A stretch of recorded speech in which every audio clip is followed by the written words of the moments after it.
Olá, nós estamos com você pela Rádio Câmara Bauru e também a TV Câmara Bauru para conversar com você em multiplataforma neste 2021 ainda sob as condições de restrição social para a Covid, mas já com perspectiva de um outro cenário em relação ao ano passado. Por isso, nós conversamos no Fala Câmara Entrevista para apresentar o vereador Eduardo Borgo, do PSL, que teve 1.191 votos, uma das poucas bancadas que foram duas representações para o novo mandato. Ele nos recebe, está no estúdio da TV Câmara para o nosso distanciamento social. Nós estamos aqui do estúdio da Rádio Câmara para conversar com o Eduardo Borgo. Muito obrigado, é um prazer recebê-lo nessa nossa missão pública a partir deste 2021, Borgo.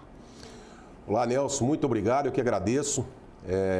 Estou bem satisfeito com essas instalações aqui da TV Câmara, são excelentes. A gente tinha até conversado fora do ar, que acho que poucas emissoras e poucas rádios têm uma estrutura dessa, e é importante para levar a informação para a população, porque aqui tem dinheiro público, mas é um instrumento fantástico, sabe? Parabéns à TV Câmara, à Rádio Câmara, pelas instalações, por tudo que coloca à disposição da população. Muito obrigado pela oportunidade. Borgo, vamos começar para te apresentar aqui, embora, lógico, o teu público, aquele que você já percorreu em todos os cantos da cidade, o fizeram aqui, outorgada a representação popular, mas para o outro público dos outros segmentos, na nossa missão coletiva aqui, o que trouxe o vereador Eduardo Borgo até aqui, o que esperar do seu mandato? Eu só acredito que todo ser humano tem uma missão para cumprir. E eu sou advogado, tá? Venho há 15 anos trabalhando na área criminal, na área administrativa pública e exercendo também um serviço paralelo na área social, ajudando as pessoas. Sempre fui uma pessoa que eu não perdi o poder de indignação. Quando eu vejo as coisas erradas, vejo que não tem alguma coisa certa ou que eu posso ajudar, eu sempre estou tentando lutar. Isso faz parte de mim, está dentro da minha essência, tá? Então, desde moleque participando de grêmio estudantil, de centro acadêmico, diretório acadêmico, para vocês terem uma ideia, poucas pessoas sabem, mas a instituição Toledo de Ensino, a IT, que eu fiz faculdade de Direito lá, em 97, antes até de eu entrar na faculdade de Direito, eu fazia Ciências Contábeis, e nós fundamos, junto com o Luiz, ele era do PCdoB, eu à época estava no PSDB, mas nós fundamos o Diretório Central da IT, sabe? Nós somos fundadores. Depois participei do diretório acadêmico, disputei eleição para o centro acadêmico da IT. Então essa movimentação, esse desejo de ajudar, de tentar movimentar, de mudar o mundo. A gente sabe que o nosso poder é muito limitado enquanto cidadão, até por isso é um dos motivos que eu quis ser vereador. Porque chega numa hora, enquanto cidadão, mesmo sendo advogado, você acaba sendo um pouco limitado. Chega uma hora que você precisa de mais prerrogativas ou de mais uma oportunidade para ajudar as pessoas. Eu vinha sempre pela advocacia, tentando ajudar os cidadãos, as pessoas, mas chegou num ponto que precisava de algo mais. E mesmo porque foi um sonho, Nelson, faz 26 anos que eu milito na área política, tá? Então, quer dizer, a política, a advocacia que segue o poder judiciário ali, o direito com a política, segue muito junto. Então, essa é a forma que eu encontro de poder ajudar as pessoas. O meu pai, Nelson, no dia 26, 25 ali de novembro, antes dele falecer, as últimas palavras deles foram: filho, continua fazendo a coisa certa, siga nesse caminho que você vai longe e vai conseguir ajudar muitas pessoas. Então eu já tinha essa missão, essa vontade de ajudar o próximo. E com essas últimas palavras do meu pai, eu acho que foi uma pá de cal, uma concretização, que essa é a minha missão e eu tenho plena confiança nisso. Para inserir você no nosso bate-papo aqui, também tem duas outras informações que vão nos render na nossa missão pública, repito, bons diálogos para que a representação popular possa discutir o acompanhamento, a fiscalização natural do Poder Executivo. Você tem experiência relacionada a setores da ação pública, tanto em Secretaria Municipal quanto na Indurb. Limpeza pública, por exemplo, no sentido mais amplo, é algo que está dentro da sua experiência, isso nos ajuda bastante importante nesse recall de poder fazer informações. E na área, também para lembrar pontualmente que daria um programa específico para isso, de acompanhamento através das funções populares, é autor de medidas no Ministério Público, no Judiciário, para as questões de indenização, por exemplo. Portanto, duas frentes bastante significativas já de ação relacionadas à missão pública. Eu já tive dos 18 anos, 19 anos, eu já tive uma passagem pela CDHU, onde eu fiquei 5, 6 anos lá. Entrei como estagiário, depois saí no final como assistente de planejamento e controle do secretário de Estado da Habitação.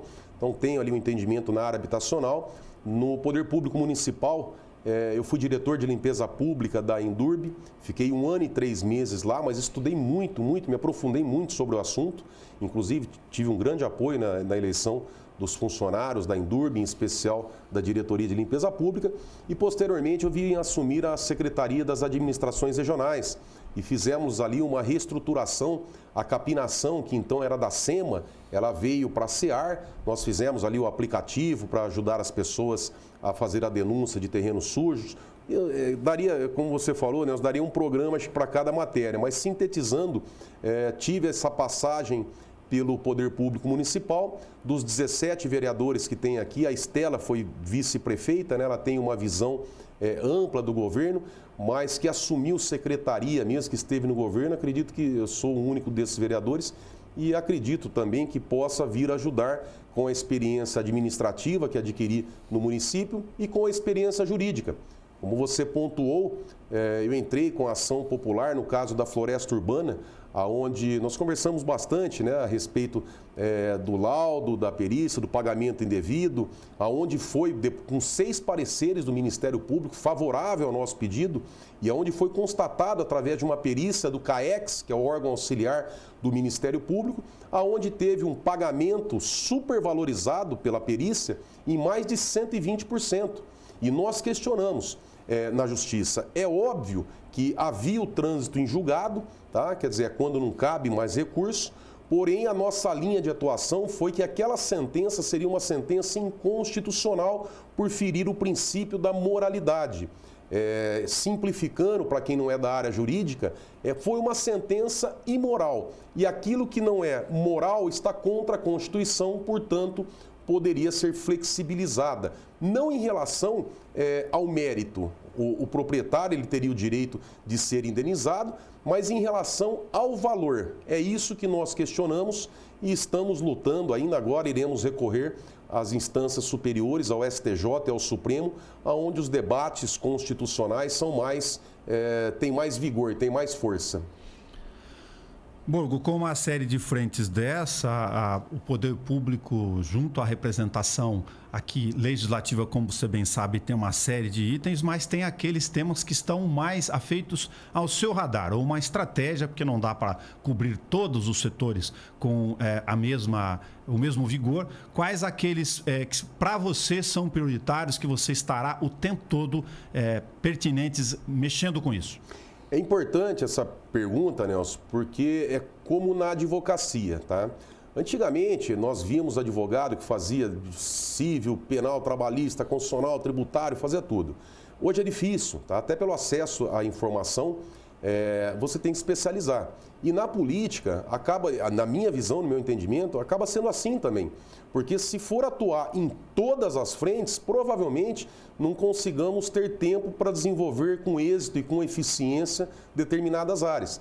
Então, por exemplo, nós estávamos há pouco conversando sobre a questão de volta às aulas, a questão da educação, mas essa é uma área que eu acredito que a vereadora Chiara e outros vereadores têm ali como se dedicar mais ao município, sabe, se doar com a sua experiência, com o que adquiriu durante a vida, mas já não é uma área minha que eu atuaria com excelência, sabe? Eu tenho uma visão, eu acho que eu vou poder ser mais eficiente ao município, ao parlamento, na área da saúde, que é uma área que eu advogo já há muitos anos, eu tenho um conhecimento principalmente na questão de falta de leitos, de internação, de remédios, dessa situação caótica que nós estamos vivendo. Na área do desenvolvimento econômico, tem um projeto que eu expus durante a campanha a respeito da criação do Distrito Industrial. Quando o governador Márcio França estava no exercício do mandato, ele doou para Bauru uma área de 2,5 milhões de metros quadrados, tá? De metros quadrados. E naquela área eu entendo que poderia ser construído um distrito, um mega distrito. Por quê? Nós estamos no centro do estado mais rico do Brasil. Temos uma localização geográfica privilegiada, perto do aeroporto internacional, perto da hidrovia Tietê-Paraná, porto intermodal, entroncamento ferroviário. Então nós temos uma localização geográfica privilegiada. Tem pessoas que falam assim, mas por que não revitalizar ou incentivar os distritos que já existem? Porque nesses locais não tem área suficiente. A informação que eu tenho é que acima, por exemplo, de 5 mil metros quadrados, você não teria uma área para disponibilizar nesses distritos que já existem, tá? Então, quer dizer, nada melhor do que criarmos um distrito industrial com toda a infraestrutura, com a localização geográfica que nós temos privilegiada para atrair empresas e, consequentemente, gerar mais empregos e renda. O administrador ele não vai criar mais impostos porque seria um suicídio político dele. Então, ou aumentar impostos, criar ou aumentar. Então, o que nós temos que fazer para melhorar o caixa da prefeitura? Trazer empresas para cá, circular mais dinheiro, tá? Riquezas para a nossa cidade, empregos, e aí gira aquela parte cíclica, né? Você gera emprego, gera renda, a arrecadação para o município e o desenvolvimento da cidade. Mas minha área que eu pretendo me dedicar mais, Nelson, até porque eu acho que é um pressuposto de qualquer direito, é a área da saúde. No caso da saúde, a gente está gravando aqui, já caminhando para a retomada da atividade parlamentar em si, no mês de fevereiro, mas já tem ações do vereador Eduardo Burgo. Por exemplo, internação hospitalar, infelizmente se acompanha há bastante tempo. Um dado crônico, nesse momento a gente discute Covid, capacidade em relação aos números de dados oficiais, como se sabe, pelo menos 80% neste momento do início de 2021, mas um percentual muito elevado, além disso, infelizmente, de lotação de leitos UTI, casos graves no Hospital Estadual, que é a nossa referência regional, mais uma demanda reprimida gigantesca de dezenas de vagas para doentes não Covid e sem o Estado disponibilizar essas unidades para atendimento, Burgo. No ano de 2009 a 2012, nós perdemos aqui em Bauru mais de 600 vidas por falta de leitos hospitalares.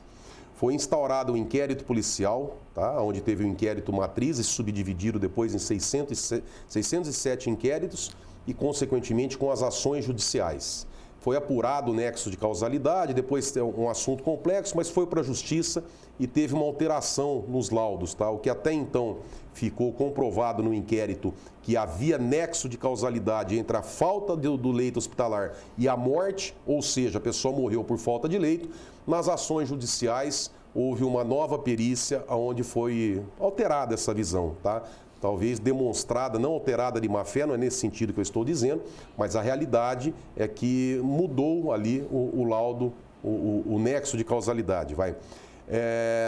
Em 2013, o então prefeito Rodrigo Agostinho chegou a decretar estado de calamidade na assistência hospitalar de Bauru. E ao que nós estamos percebendo, a situação só piorou.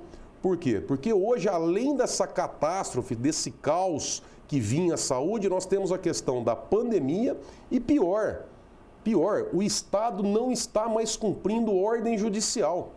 E a hora que o Estado deixa de cumprir uma determinação do Poder Judiciário, nós tendemos a entrar num estado de anomia, que é aquele estado do Emily Durkheim dizia, que é quando as pessoas deixam de acreditar na lei e acaba partindo para a justiça com as próprias mãos, sabe? Há uma situação de desrespeito das normas. Então, isso não pode acontecer. Então, a gente está acompanhando, está percebendo que só vem piorando a situação.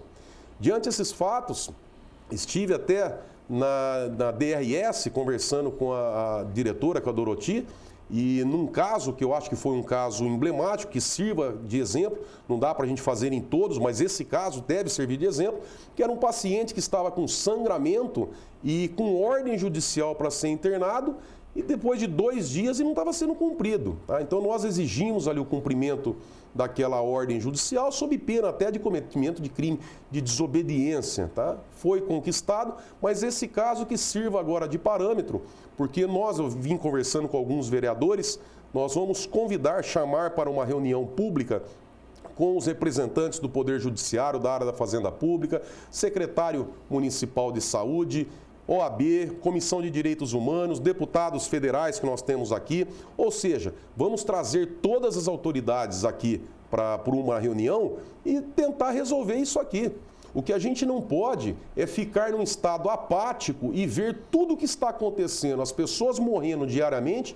Hoje tínhamos aqui mais de 50 pessoas de manhã numa fila do pronto-socorro, das UPAs, esperando internação no hospital estadual, enquanto nós temos o Hospital das Clínicas, que está lá, aquele baita prédio que não abre. Então, quer dizer, as pessoas estão morrendo, a gente tem que fazer alguma coisa. E é importante também, ô Nelson, eu apresentei já ontem o primeiro projeto de lei, tá? Nós estamos começando o mandato, e é um projeto onde dá a oportunidade do cidadão, quando for atendido pelo SAMU, desde que avaliado e autorizado pela equipe médica diante a gravidade desse paciente no transporte, ele escolher se ele vai, às vezes, para o hospital particular, que ele tenha o convênio, tá? Até a Unimed, São Francisco, enfim, ou ele vai para o pronto-socorro. Essa é uma medida que já passou em alguns estados, Santa Catarina, em Tocantins, em Santos foi aprovado também, ou seja, em várias cidades e estados, e visa desafogar os pronto-socorros, unidades de saúde do SUS. Porque o cidadão, ele paga o plano de saúde, ele tem o direito de ser atendido no hospital particular. E, por outro lado, você desafoga os hospitais públicos com uma medida simples que nós colocamos, protocolamos ontem. Agora vai para as comissões, vai dar o trâmite normal, mas eu acredito que tem grande chance de ser aprovado por esta casa. Essa questão que você coloca do projeto de lei, já para antecipar pelo menos uma parte da discussão, durante o mandato, Borgo, ele trata de uma questão de logística e segurança de atendimento de saúde também. Eu tive uma oportunidade de acompanhar isso como jornalista. Em função de não haver regramento para essa situação, como você falou, em Bauru e existem em outras cidades, se você pega um paciente com gravidade, chama ele via SAMU, ainda que ele tenha a opção do atendimento no plano de saúde dele, aqui em Bauru tem dezenas de milhares que têm planos de saúde, infelizmente mesmo felizmente, né, mesmo com a crise econômica, ele, como você sabe, terá que ser deslocado para o pronto-socorro ou a UPA e de lá fazendo outro transporte. Dependendo do caso, esse tempo, como se sabe, de deslocamento ou de espera pode ser fundamental para o estado de saúde dele. Sem contar que ele indo, por exemplo, um caso prático, ele sofreu ali um acidente, ele está com algum problema de saúde, ele vai para o pronto-socorro. Dali ele vai precisar de uma ambulância do plano de saúde para ir buscá-lo com equipe médica para acompanhá-lo. Esse prazo, além dele estar ocupando a vaga de um outro cidadão que não tem plano de saúde, e aqui não quero entrar no mérito, tá? Todo cidadão é pagador de imposto, ele tem o direito de ser tratado no SUS. Perfeito. Mas a questão não é essa. Tá? Se ele paga o plano de saúde, ele deseja ser atendido por um hospital particular. Noutra vertente, poderia estar abrindo vaga, se ele fosse para esse hospital particular, para uma pessoa ali que não tem condições nenhuma de pagar um plano. Então, quer dizer, nós ajudaríamos a resolver duas questões fundamentais que podem impactar na vida de várias pessoas. Estima-se que acho que 40%, né, se eu estiver errado, se tiver informação que me corrija, que aproximadamente 40% da população, acho que de Bauru e região, tenha plano de saúde. Tá? Então é um número muito expressivo que uma medida dessa, simples de logística, viria ajudar o sistema público de saúde. De fato, quando você falou em anomia, uma linguagem para aquele que não conhece do dia a dia, quando a sociedade já entra no estágio, você bem explicou, de não obedecer às leis, quando isso parte de uma ação, ainda que indireta, mas nos nossos casos aqui do poder público, me parece que preocupa ainda mais do ponto de vista pedagógico também, né, Eduardo Borgo? Porque, veja bem, nós temos uma ação de execução na área de saúde, que é a tua prioridade, que você sabe, há um bom tempo já na fase, portanto, de recolher os recursos, aplicada a multa, trânsito em julgado contra o próprio Estado, e ele ficou reiteradamente nos últimos meses dificultando, inclusive, a execução já especificamente na área de saúde, e não temos retorno disso. A vida, Nelson, a vida do cidadão bauruense, ela tem o mesmo valor que a vida do cidadão que mora em Sorocaba, que mora em Campinas, que mora em qualquer lugar. É uma vida humana. Mas eu vejo que está sendo comercializado isso aí pelo governo do estado, pelo fato de não termos um representante na Câmara Estadual, na Assembleia Legislativa. Sabe? Tomara que consigamos eleger pelo menos 1 ou 2 deputados estaduais na próxima eleição, para termos a representatividade e o poder de cobrar lá. O que eu sinto é que o governador virou as costas para a nossa cidade e para a nossa região. E vai piorar, Nelson, infelizmente, porque o governo do estado cortou 12% das fundações das instituições de saúde. Diz aí em comentários extras oficiais com pessoas que nós conversamos da FAMESP que vai haver corte, que vai haver demissão de médicos, de funcionários, vai diminuir as cirurgias eletivas. Quer dizer, a pessoa que estava lá esperando para fazer uma operação de quadril, de joelho, que já vinha esperando um bom tempo, agora sabe-se lá quando que vai conseguir fazer isso aí, porque vai ter esse corte de 12% na área da saúde, em casos não Covid, tá? Mas a situação é caótica. Então, o que nós sugerimos? Vamos fazer uma reunião e trazer nessa reunião pública todas as autoridades responsáveis. Então, coloca ali, juiz da Fazenda, óbvio, a gente não tem como convocar, e acho que nem é essa a intenção, tá? Mas vamos convidar, vamos dar as mãos, juntar forças, porque as pessoas estão morrendo. Então, coloca numa reunião as juízas, por exemplo, da Fazenda Pública Estadual, Ministério Público, representante da Saúde Municipal, Estadual, porque enquanto o debate é feito de forma segmentada, nós sabemos que o trâmite processual, a burocracia demora muito. Sabe, tem uma conversa do vereador com o secretário, que depois vai conversar com o Ministério Público, que depois conversa com o juiz, e a gente não tem tempo para ficar perdendo. Então, a nossa intenção, por isso eu pedi o apoio dos colegas, para que todos assinem, façam essa solicitação, esse convite da reunião, para que entramos aí numa sala virtual, né? Mas ali tentamos sair com um diagnóstico e uma solução. O que não pode fazer é continuar as pessoas morrendo e a gente ficar nesse estado de apatia, nesse estado de pré-anomia que nós estamos presenciando. Você fala de uma perspectiva já da aprovação, infelizmente, que aconteceu na Assembleia Legislativa do Estado para esse 2021, de redução de 12%, tem gente que falou de 15%, você falou de 12% nas fundações, no orçamento global da saúde do Estado, infelizmente, tem a justificativa da pandemia, mas menos recursos do que no ano passado, que seria um descompasso, porque a situação da gravidade da pandemia, como se sabe, exigiu a alocação de maiores recursos pelo governo do estado, e aqui no município, onde a gente vai acompanhar da tua atividade parlamentar, Burgo, a gente já chegou a 25% da receita corrente líquida com gasto de saúde, e o cobertor é sempre curto quando você tem do outro lado os outros entes não tomando as suas responsabilidades para o atendimento. É que, Nelson, não tem mágica. É o que o presidente Bolsonaro falou desde o começo. Nós estamos vivendo uma crise, situação de guerra, sabe? É uma pandemia, é grave a situação. Porém, o que acontece? A gente não tem alternativa, a gente tem que trabalhar. Então, nessa briga do Dória querendo ser presidente da República, querendo enfrentar o presidente, trava o Estado, o que aconteceu? As pessoas pararam de produzir, parou de circular a riqueza, tá, dentro do Estado, com a diminuição do trabalho, da circulação de renda, para de gera menos imposto, o caixa fica apertado, falta dinheiro e agora tem que cortar de algum lugar. E o homem está cortando da saúde. Então, quer dizer, não tem jeito. Quando começou a situação da pandemia, no começo eu ficava em casa, eu queria saber o tamanho do monstro, quem que a gente estava enfrentando. Então, no começo, Nelson, eu não saía nem na calçada.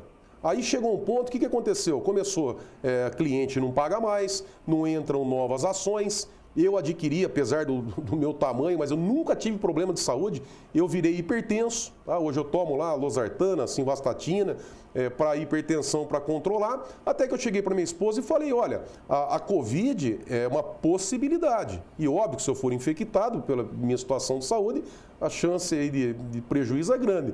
Agora, os reflexos da situação financeira é fato. Já está acontecendo, sabe? Acaba o dinheiro, as pessoas têm que trabalhar. Nós tivemos o auxílio até o final do ano, que o governo federal concedeu, né? Na verdade não dá nada para ninguém, é uma devolução dos tributos que nós pagamos, mas ao que tudo consta não vai ter mais esse ajuda, esse benefício. Tá? Então agora como é que vai fazer? Nós estamos acompanhando, as pessoas estão voltando a trabalhar, as pessoas entendendo que existe o risco, tá? Mas tem que ser pragmático. O risco existe, mas a gente tem que sobreviver, tem que comer. E a economia agora volta a circular, tanto é que vemos aí vários índices apontando nesse sentido. Só que teve essa parada, sabe, esse travamento que o governador Dória fez durante o ano passado e os reflexos estão vindo agora, sabe? E vão morrer pessoas se não tomarmos atitudes. Vão morrer mais ainda, porque numa situação catastrófica dessa na área da saúde e ainda cortar 12% é trágico. Temos outros dilemas, outras tantas situações, apostando nesse momento aqui que estamos gravando no final de janeiro, Borgo, ainda sobre o planejamento nacional da vacina, com 2 doses ou não, de Oxford ou não, da China ou não, com patente chinesa, mas realizada pelo Instituto Butantan aqui no Brasil, outras, tem até russa. O importante é que a gente tenha um calendário definitivo disso. Como é que você vê as perspectivas desse calendário poder trazer algo definitivo, ou pelo menos de planejamento, que a gente não tinha em 2020 nesta condição de enfrentamento? Eu acho que, primeiro de tudo, tem que parar de politizar a questão da vacina. Sabe, a Anvisa é o órgão responsável? Se for aprovado, libera, as pessoas têm que ter aí a livre escolha, o livre-arbítrio de se vacinar ou não, mas eu acredito que até quem tem receio, a hora que ver as pessoas se vacinando e a situação voltando à normalidade, eu acho que a maioria da população vai acabar se vacinando. A expectativa é muito grande, sabe, a gente vê a esperança voltando nos olhos do povo brasileiro, da população mundial, na verdade, porque passamos aí por um trauma que, sinceramente, a gente sabia pelos livros de história. Eu estou com 44 anos de idade, eu nunca vi nada parecido, sabe? Inclusive no mundo de uma pandemia dessa, onde tivesse de forma globalizada prejudicado tanta gente. Mas a expectativa, a fé é muito grande. Com certeza, a população, a gente vê nos olhos, quando a gente conversa com outras pessoas sobre a vacina, a gente vê a esperança nos olhos dessas pessoas. E acredito que em breve aí voltamos à realidade, à normalidade do nosso país. Eduardo Borgo, 1.191 votos, pertence à bancada do PSL aqui na Câmara Municipal de Bauru, estreia seu mandato. A gente está aqui na nossa missão pública pela rádio, pela TV Câmara, pela internet, pelo YouTube, pelo Facebook, conversando literalmente em multiplataforma. Desejamos sorte, luz no seu trabalho. A gente vai acompanhar aqui na missão pública todos esses debates e que eles tenham desfecho para a representação popular. Nelson, muito obrigado. Muito obrigado à população bauruense que acreditou, depositando seu voto em mim, pela confiança, e que Deus nos abençoe.